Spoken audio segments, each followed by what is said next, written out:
I think it would be great if we can spend a few minutes together again today before the hurly-burly of life. We've been talking about growth in grace and considering various aspects and qualities. And for the next few days, we'd like to talk about sharing the gospel. Now, maybe that is an idea that you ran with in a previous religious group to excess and wore yourself crazy, perhaps, in zeal for the gospel, good news preaching, Matthew 24:14, right? However, let's just pause a moment, because many times in the scriptures we are encouraged to witness for Christ, or more accurately, according to Acts 1 verse 8, be my witnesses, not just do witnessing. There's a big difference.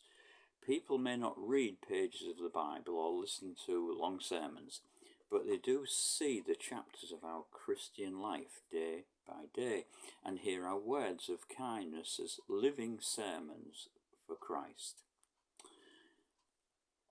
Philippians 2 verse 15 could be a reference there for you. The Spirit can use our conduct to prepare the ground for the word of Christ to be received at his appropriate time.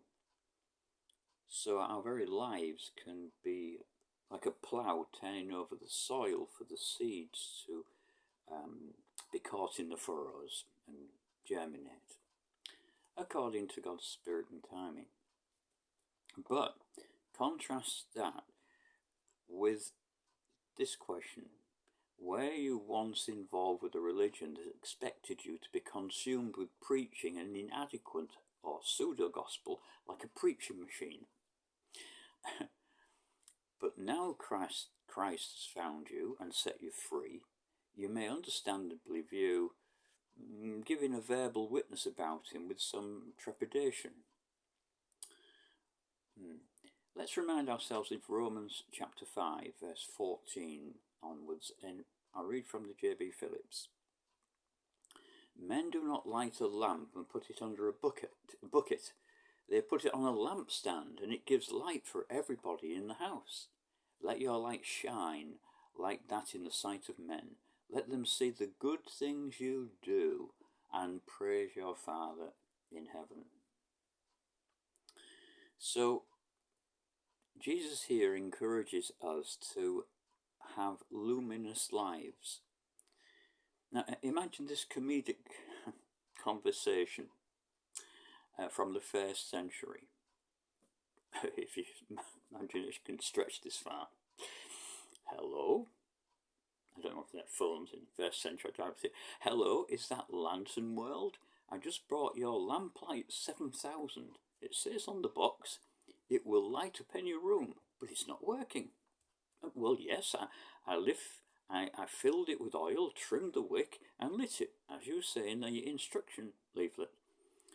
Well, it was fine at first, but as soon as I put it under my bucket, I couldn't find a lampstand, so I had to improvise, and it keeps the lamp protected from damage.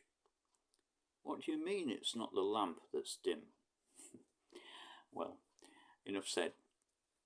A Christian's radiant quality emanating from Christ within them will attract others to him. So for the next 3 days, we'll have a look at a few practical ideas in sharing the gospel, perhaps to reintroduce us to this area of our life, which was overdone at one time with a false gospel. But now we can truly, with our lives and words and testimony, make the light of Christ and the good news shown. So let the light of Christ shine. That's our theme for the next couple of days. Thanks for listening me out. Bye for now.